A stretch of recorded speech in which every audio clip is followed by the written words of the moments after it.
Hello, I'm Harsimranjeet Kaur. I'm from Noida, India. I have done my MBA in 2010 and I have around 9 years of cross functional experience, including HR, administration, and teaching.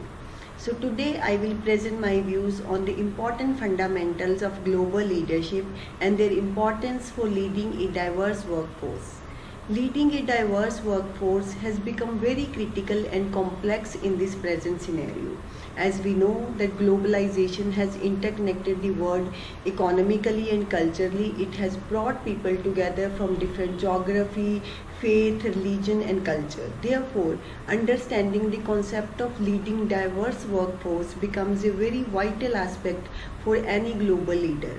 So today I will talk about my leadership strengths and weaknesses and how can I work upon them to be a successful global leader. Moreover, I will speak about my future goals and the rationale behind them and also what are the possible outcomes I am expecting from these goals.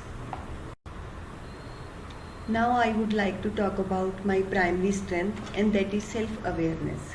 Self-awareness is a tool to assess yourself and then to build on your areas of strength as well as identify your areas of improvements.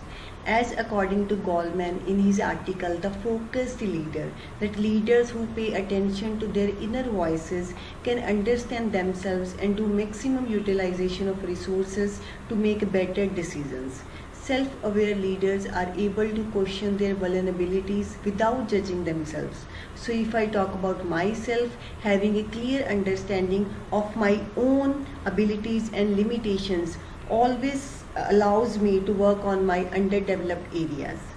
As I was working in an HR department on a decent position, but still I chose to upgrade myself at this stage and chose RRU for MGM because I wanted to learn something new, meet up new people and ready to adopt a new culture so that I will be more equipped with new leadership skills that help me to handle diverse workforce in future. So in a way, self-awareness is all about when you are ready to accept your limitations and introspect to change yourself for better.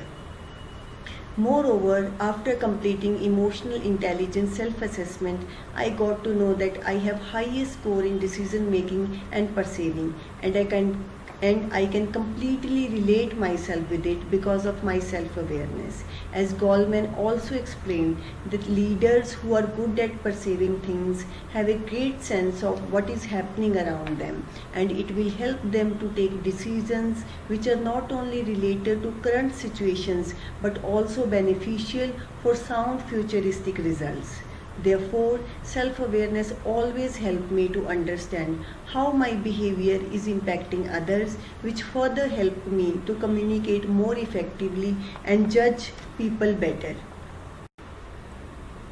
My next strength I would like to talk about that is humility and will. I think humility is an inherited skill that I possess in myself. Being humble always helped me to build trust and relationships with my team members.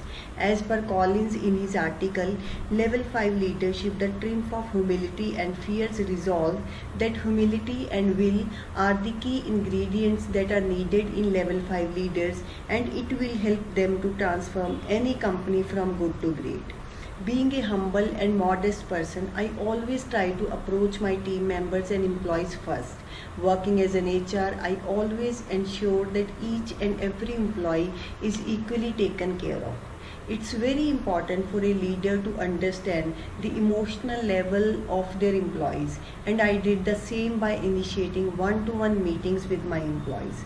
I tried my best to solve their problems to the best of my abilities and guided them wherever they required. As a result, employees were motivated and their attendance and productivity went up and there was very less attrition during my tenure. Moreover, as explained by Collins, that a level 5 leader is a mix of genuine personal humility and professional will, who works calmly with determination and never gets impacted with unwanted public praise and give credit for their success to others. And I observed the same in my personality and I always made sure that every employee's work is noticed and appreciated by our management. Further, I want to share a story that I was born and brought up in a remote place in India where I did not get enough chance for self development. But one thing which was strongly built in myself was a strong will to overcome all my challenges by upgrading my skills regularly. I remember I took extra classes after my job hours and improved my communication skills as well as upgraded my personality to match with the competition. My will has always helped me to achieve my goals no matter how difficult they seemed in beginning.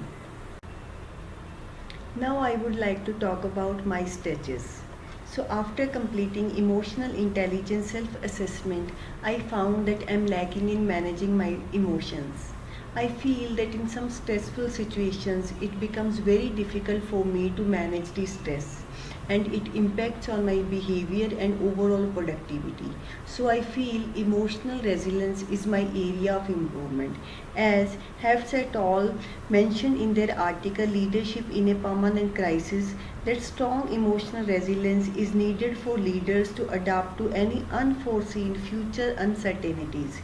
Being low on my emotional flexibility sometimes takes a toll on me psychologically and keeps me at a distance from others. As I was born and brought up in Punjab and throughout my life and career, I never experienced how people from other states and cultures behave. When I moved to Delhi, the capital of India, after my marriage, the work culture, the environment, the people were completely different from my place. It was too fast paced for me that I was not able to cope with it in the beginning. I got stressed because things were not going as per my expectations. It caused a sort of panic in my mind and I took few days off from my office to accept the change. It was emotionally very challenging for me at that time.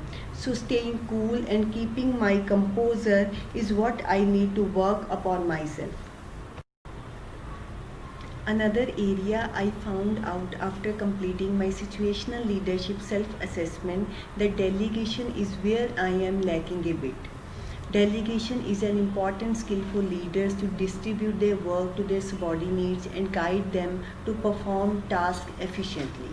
Delegation of work helps a leader to reduce his workload so that he can pay attention to other productive tasks like planning and analyzing of business. What I have observed myself and what I got the feedback from my previous bosses that I try to do most of the tasks myself and comparatively pass on less work to my team members. I often feel that because of lack of delegation, my quality of work gets hampered as I usually get caught up in routine work which could be easily delegated to other employees. Lack of delegation may sometimes hamper the morale and development of the team and create trust issues, insecurity, and fear. I still remember during my last job, I missed an important meeting with one of our important clients because I got busy in preparing a presentation which I could have easily assigned to my subordinate. Although I have improved on this part along with time, but I think I need to focus more on this. Now I will talk about my leadership goals. As learning is a lifelong process, and by continuously working on my strengths and weaknesses, I can perfect myself to be a successful leader. So, to manage the diverse workforce effectively, I should work on my delegation and emotional resilience skills. So, my first goal would be to improve my delegation part in future so that I can work more efficiently by transferring routine tasks to my team members. As I feel empowering and motivating the subordinates helps them to grow and take independent decisions. As Finkelstein stated in the article Lessons of the Super Bosses, that super bosses are the super motivators because they always try to help people in accomplishing their tasks which they themselves ever dreamed about.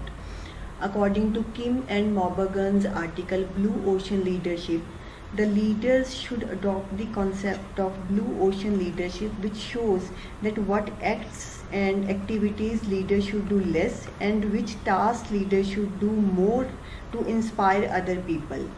Therefore, adopting this blue ocean leadership concept as a smart criteria will give me a conclusive and realistic plan in which I can work and improve my delegation skills. There are four categories in the blue ocean leadership grid: to eliminate, reduce, raise, and create the acts and activities where leaders invest their time and intelligence.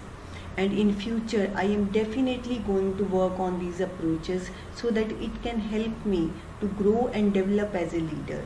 And I think after 1 year I will be ready to accept open feedback from my colleagues and my team members that how much I have improved and what more I can work upon. So I'm sure working on my delegation part will give me more time to focus on higher value activities so that I can use my free time more productively. Moreover, I will be able to give more time in planning and guiding my teams, as I think a good leader does not do. He plans and coaches. Now I would talk about the certain ways to improve my emotional resilience to tackle the stressful situations. As mentioned by Hefts et al. In their article Leadership in a Permanent Crisis, that in any stressful circumstances, it's very important for a leader to take steps to manage the business effectively. But it is equally important to take care of yourself physically and emotionally. So following the same advice, I'm going to make a short-term plan of 6 months to overcome my emotional instability, in which I will start writing the difficult situations I face and how I react in those situations so that I will get to know about my reactions or emotions accurately. Moreover, I am also taking some yoga and meditation classes specially to overcome my stress and trying to eat well and keep my body and mind healthy. I will also try to stay positive in all the situations and will accept the change as part of my life. So after 6 months, I will assess my emotional stability and accordingly make further plans. Moreover, Congleton and David also explained 4 strategies in their article Emotional Agility, which I will apply in my routine to unhook my guilt and negative emotions and will start acting on my values, because it will help me to realize my worthiness and capabilities and will improve my efficiency to deal with negative emotions.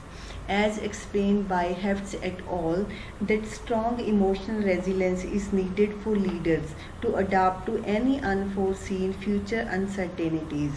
In today's fast-paced business world, a leader might encounter stressful situations like economic recession, technological failures, any political instability, or even any pandemic situation like COVID-19, which may disrupt the business badly, where a leader have to take quick and tough decisions without being affected emotionally or psychologically. So I think all these strategies will help me to be emotionally strong. It will help me to be more adaptive and ready for future challenges, and also encourage me to take more balanced approach while facing any difficult situations. To sum up, I would say that in this time of globalization, successful business leaders have to manage their teams and employees from diverse backgrounds and cultures. And to cope with this, they have to work on their leadership skills constantly. As I have mentioned earlier, self-awareness, humility and will are my core strengths, whereas emotional resilience and delegation are my areas of improvements. That's why I have set my goals and shared the possible outcomes, and also identified the strategies and techniques which will help me to polish my leadership skills. And I'm sure I will be able to handle cross-culture teams successfully in diverse environments, which is the need of the time. And will also try to create the atmosphere which will be acceptable to all. As according to Menikuti in the article From Manager to Leader, that a leader should be a dreamer, because leaders who have big dreams are capable to do significant changes. Now I'm going to end my podcast with my favorite leader, Mr. Bill Gates' quote. As we look ahead into the next century, the leaders will be those who empower others. Thank you so much.